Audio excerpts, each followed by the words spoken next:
Bonjour tout le monde, dans cette vidéo nous allons voir 10 jeux vidéo inoubliables, mais qui sont peut-être finalement oubliés. C'est parti!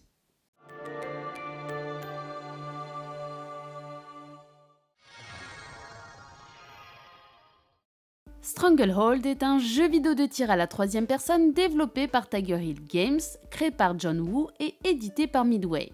Le jeu est sorti fin 2007 sur les consoles Xbox 360 et PlayStation 3 et sur PC. Le jeu fait suite au film À toute épreuve sorti en 1992 qui est un film d'action hongkongais réalisé par John Woo qui parlait du policier Tequila Yen qui enquêtait sur des trafiquants d'armes dans les années 1990 à Hong Kong.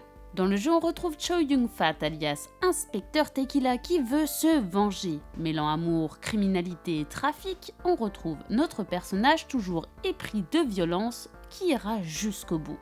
Le jeu reprend l'essence du film avec des passages cinématographiques et des séquences d'action faisant penser un peu à Max Payne, rien qu'avec la fonction du bullet time qui permet de ralentir le temps. Bon, déjà, les joueurs qui aiment être de vraies tornades vont aimer ce jeu, rien que pour le fait que vous pouvez tout, mais absolument tout détruire. Le décor peut voler en morceaux et ça fait beaucoup de bien.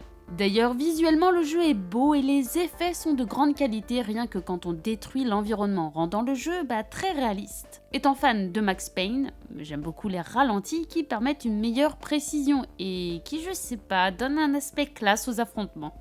Ce qui est surtout plaisant, c'est qu'après avoir rempli votre jauge, vous aurez accès à des attaques dévastatrices, spectaculaires et qui dégommeront tout sur leur passage. Juste dommage que le choix d'armes n'est pas assez conséquent et que la durée de vie est courte. Vraiment, si vous le connaissez pas, essayez-le. The Lost Vikings est un jeu vidéo de plateforme et de réflexion développé par Silicon & Synapse qui deviendra plus tard Blizzard Entertainment et édité par Interplay Entertainment en 1992 sur Super Nintendo.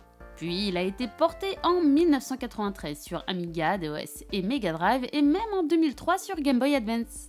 Et pourtant, on n'en entend plus parler et c'est bien dommage. Avec son scénario hyper sérieux et très profond, et ouais, en effet, 3 vikings qui se font enlever pendant leur sommeil par un extraterrestre du nom de Tomator, qui règne sur l'Empire Croutonien et qui veut placer nos 3 loustiques dans un zoo intergalactique, c'est du hyper sérieux. Vous devrez gérer les 3 personnages en utilisant les capacités de chacun pour progresser dans les niveaux et résoudre toutes les énigmes sur votre passage. L'un est un attaquant, l'autre un protecteur et l'autre permet d'affronter les obstacles. À vous donc de bien vous adapter à chaque étape du jeu. Très humoristique, ouais, on ne s'ennuie pas avec nos 3 compagnons dans cet univers coloré avec un level design de qualité. Ce jeu est un peu comme une BD vivante, les 3 compères communiquent via des bulles comme les bandes dessinées, mais au sein d'un jeu vidéo de plateforme très bien réalisé. Et la bande sonore est juste épique. Le jeu possède une bonne durée de vie, c'est un excellent jeu avec un gameplay bien pensé et réalisé et j'espère vous avoir rappelé plein de souvenirs. Chibi Robo est un jeu vidéo de plateforme et d'aventure développé par Skip sous la direction de Kenichi Nishi en collaboration avec Nintendo puis édité par Bandai sorti en 2005 sur GameCube. Pour son anniversaire, Jenny Sanderson s'est vu offrir par son père un petit robot ménager humanoïde. Ce petit robot aura pour but d'égayer la maison familiale de sa présence pendant les moments difficiles que traversent les membres du foyer. Ainsi, le but de notre mignon petit robot, c'est de viser le bonheur de la famille à mesure que les tâches sont effectuées. Et d'ailleurs, au sein de la maison, vous verrez aussi naître des liens entre les robots et plein de personnages qui semblent inanimés à première vue. Bourré d'un humour mignon, le jeu est touchant. Vous devrez faire attention à recharger vos batteries pour ne pas tomber en panne et continuer vos activités. Vous devrez aussi affronter les arachnos, les ennemis des robots à l'aide de votre blaster. Vous pourrez améliorer votre robot de différentes manières et même obtenir différents objets utiles facilitant ainsi vos tâches quotidiennes. Visuellement, il est beau, le design global est très bien réalisé avec des personnages autant beaux que charismatiques et attachants. Un jeu magnifique qui fait appel à nos émotions tout en provoquant le sourire sur nos visages. Le jeu est beau, le gameplay est amusant, le scénario est captivant, je comprends vraiment pas pourquoi ce jeu a été oublié. Quest est un jeu vidéo d'action-aventure en vue à la première personne édité par Nintendo et développé par N-Space. Il est sorti en 2005 sur GameCube. Que feriez-vous si votre âme serait séparée de votre corps? Ce jeu vous donne l'occasion de voir certaines possibilités qui en découleraient. Vous voici donc séparé de votre corps et vous devrez posséder plusieurs corps ou objets et affronter des ennemis pour fuir une sombre société et découvrir leurs secrets. À vous donc d'apprendre comment vous servir de vos nouvelles particularités, mais vous serez aussi aidé par une jeune fille fantomatique tout de même. Ainsi, le gameplay est fort intéressant, car pour affronter vos ennemis, vous utiliserez les capacités propres de chaque corps ou d'objet que vous posséderez. Au petit rat pour aller dans des endroits de base inaccessibles pour un humain, à des objets permettant de déverrouiller des accès. Vous devrez aussi résoudre pas mal d'énigmes pour continuer votre route, tout cela dans une ambiance sombre et énigmatique. Visuellement plutôt bon, avec un gameplay original, ce jeu était vraiment captivant à sa sortie. J'ai personnellement adoré la bande son et j'ai trouvé le scénario intéressant. Juste les passages de shoot purs et durs qui peuvent être assez décevants et peu équilibrés face aux phases d'exploration. Et le jeu semble assez simple dans sa globalité, mais il reste pour moi un très bon jeu avec un très bon concept qui semble avoir été oublié et c'est bien dommage. Sunset Riders est un jeu vidéo d'action de type shoot'em up, développé et édité par Konami, sorti en 1991 sur borne d'arcade. Il a été converti sur Mega Drive en 1992 et sur Super Nintendo en 1993. Je vais personnellement parler de la version sur Super Nintendo. Ainsi, dans une ambiance de western, vous pouvez choisir entre 4 personnages possédant chacun leur propre capacité. Et pourquoi faire ?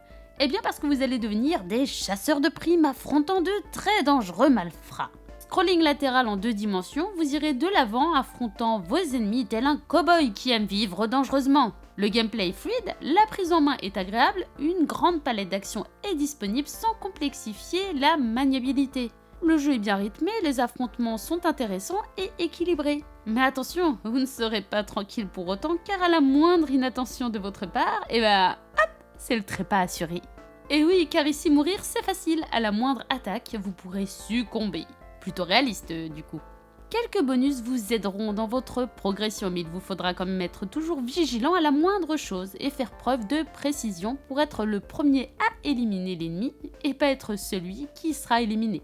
Le level design est de qualité, vous offre une bonne variété d'environnements. Graphiquement, le jeu est beau, coloré, de très bons sprites et beaucoup de détails. Par contre, la version Nintendo est plus aboutie, plus longue, mais possède quelques points censurés par rapport à celui sur Mega Drive.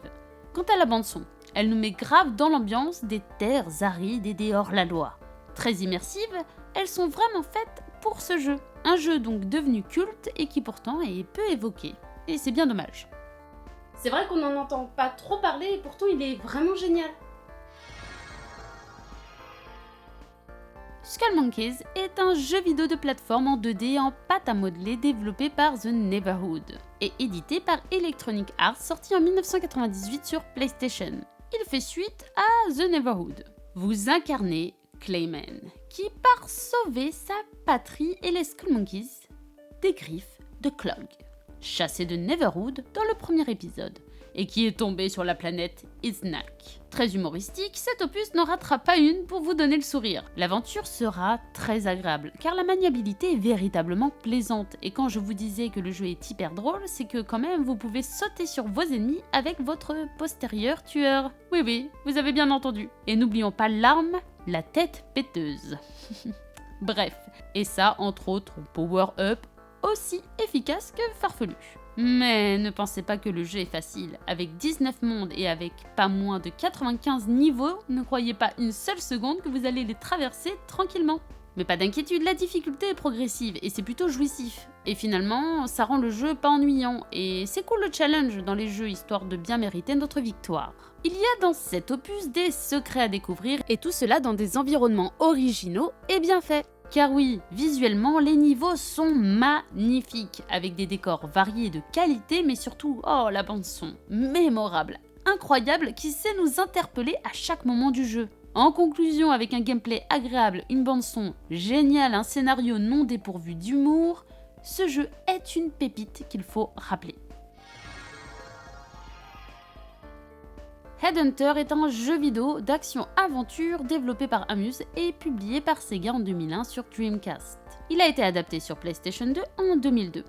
Dans un monde futuriste, plongé dans la violence, mais aussi totalement corrompu, on fait la rencontre de Jack White, un chasseur de primes qui s'échappe d'un laboratoire avant de tomber inconscient pour se réveiller plus tard à l'hôpital en étant amnésique. Il devra partir à la recherche de ses souvenirs et enquêter sur ce qui se passe de très inquiétant et sur des manipulations au sein de la société.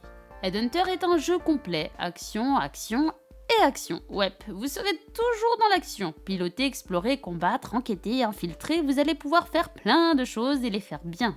En effet, le jeu est vraiment bien rythmé et demande des actions justifiées et qui correspondent parfaitement avec le scénario. Et ce qui est bien dans cet opus, c'est qu'on ne s'ennuie pas, il y a toujours quelque chose à faire et surtout il n'est pas répétitif, ce qui est véritablement plaisant et accrocheur. Sa maniabilité est excellente, vous pouvez esquiver, verrouiller une cible, la viser est précise et vos gestes en combat sont fluides et efficaces. Visuellement, le jeu est magnifique, en tout cas sur PS2, n'ayant jamais joué à celui sur Dreamcast, donc je peux pas vraiment être objective là-dessus. Les effets sont soignés, la bande-son est autant adaptée qu'elle est sympathique. L'histoire est prenante, non, ce jeu est vraiment une pépite que j'ai adoré faire. Bon allez, un petit bémol, des fois la caméra peut se montrer chiante, mais ça va, c'est pas non plus hyper gênant. Vraiment, je voudrais que ce jeu revienne sur le devant de la scène. Je comprends vraiment pas pourquoi il a été oublié ce jeu. Legend of Kay est un jeu vidéo d'action-aventure sorti sur PlayStation 2 en 2005. Le joueur incarne Kay qui est un jeune chat guerrier vivant dans le paisible village de Yenching. Cependant, cette paix est menacée par les gorilles sauvages et les rats diaboliques. À vous de faire en sorte de faire triompher le bien et la paix. Le jeu est prenant, par contre, le début est long, mais quand on rentre enfin dans l'action, le jeu est très intéressant. Les mécaniques de combat par exemple offrent une palette de possibilités mais que vous devrez adapter à chaque adversaire. Les affrontements sont fluides et comme notre héros est agile, il est plaisant de tenter plusieurs enchaînements différents. D'ailleurs ces enchaînements vous aideront également hors combat, par exemple pour atteindre certains endroits et objets. Vous pourrez également vous servir d'armes pour déjouer les atouts des ennemis et sortir vainqueur de la confrontation. Le gameplay est donc sympathique et visuellement le jeu est plutôt joli. C'est un opus qui nous plonge dans une aventure épique avec de l'humour, des énigmes et des combats vraiment plaisants. Perso, le seul bémol c'est le doublage, que j'avais vraiment pas aimé, mais sinon j'ai adoré ce jeu.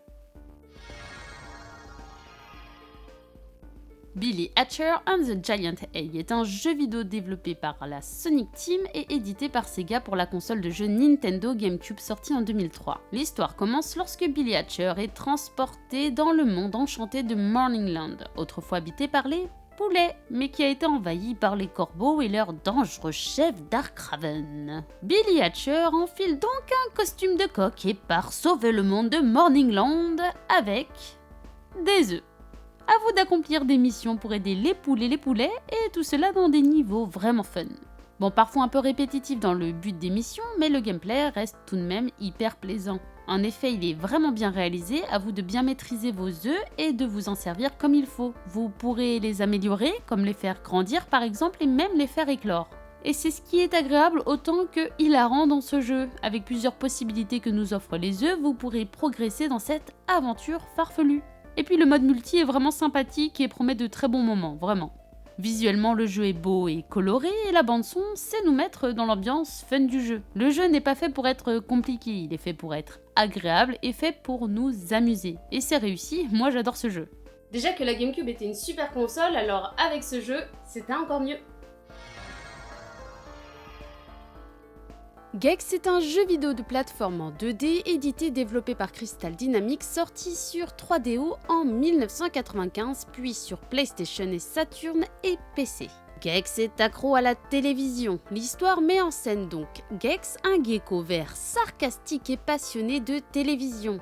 Un jour, il est aspiré dans la télévision et s'y retrouve piégé après que le dangereux Seigneur Rez ait sorti un bras pour l'attraper et l'emmener au royaume des médias et qui a pour but de conquérir le monde.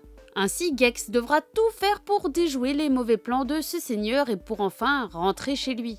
Pour cela, il devra traverser plusieurs niveaux inspirés par différents genres télévisuels et collecter des télécommandes des mondes de la dimension médiatique et ensuite affronter le dangereux Rez. Son aventure le fera traverser dans 4 univers, le cimetière, la ville du kung-fu, le monde des cartoons et la jungle, chacun possédant plusieurs niveaux. Et ces environnements avec leurs ambiances propres et notre charismatique héros sont vraiment le moteur du jeu. Gex est attachant, un peu comme Daxter de Jak and Daxter, et il est marrant, malicieux et téméraire. Les combats sont très fluides et notre héros peut même utiliser la magie durant ses affrontements en gobant des sphères telles Chopper dans One Piece. Visuellement magnifique avec des environnements bien réalisés, on salue également la maniabilité qui est très agréable. Et la bande son est vraiment géniale, dommage que ce jeu est peu mis en avant dans le monde du rétro gaming. Voilà pour cette vidéo, j'espère que vous l'avez appréciée. Si c'est le cas, n'hésitez pas à mettre un petit pouce bleu, à la partager et à vous abonner. En attendant la prochaine, je vous dis bonne game à tous, bye bye.